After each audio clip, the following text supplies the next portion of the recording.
This is the download from Sounds Profitable, your daily source for the essential news of the business of podcasting, brought to you by Spreaker from iHeart. I'm Gavin Gaddis. Here's what you need to know for today, Monday, August 12th. First up, audio platforms generate nearly the same attentiveness as TV.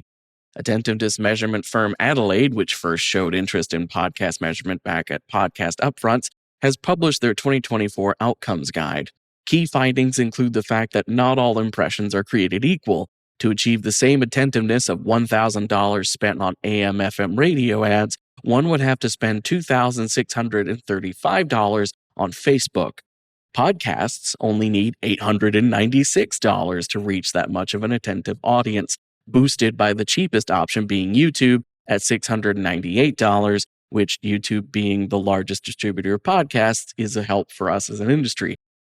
The report found audio-based mediums hold nearly the same attention rating as linear TV, with podcasting scoring 49.1 on the AU scale of 100. Linear TV scored 52. Next up, Quarter 2 Podcasting Roundup. As we reach the end of the quarterly earnings call season, a couple more podcast companies have posted their earnings. Odyssey reports their adjusted EBITDA increased 116% year over year.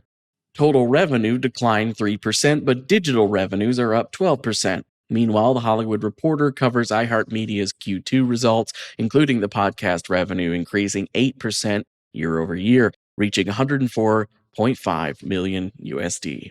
Next up, Apple's requirements are about to hit creators and fans on Patreon. Here's what you need to know.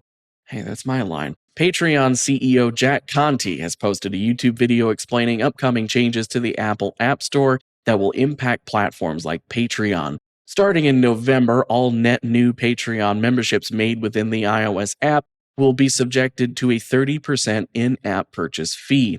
The company has released a tool to allow creators to decide if they want to keep their pledge prices the same across all platforms and soak the cost of that new fee, or tell Patreon to automatically increase membership prices 30% within the iOS version of the app. The announcement has caused stirs on social media, with podcasts on Patreon, such as Midnight Burger, linked in the newsletter version, spreading the word that all future Patreon pledges should avoid signing up within the iOS version of Patreon. Next up, Elon Musk's lawsuit shatters GARM, revealing industry's fracture and fear.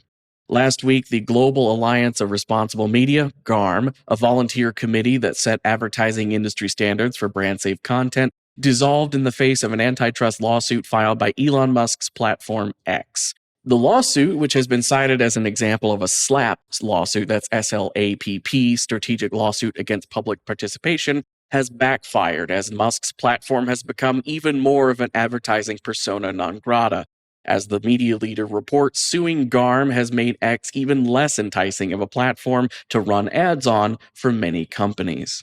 And finally, how Apple's new pop-up blocker is a warning to advertisers. A new feature currently in the testing branch of iOS is distraction control, which gives users the ability to temporarily hide invasive/obstructive elements on the internet. The feature is not classified as an ad blocker, as the element blocking goes away upon page refresh. A demo given by Mac Rumors uses a recipe website as an example, one of the more egregious examples of intrusive design, including advertisements, making everyday browsing difficult.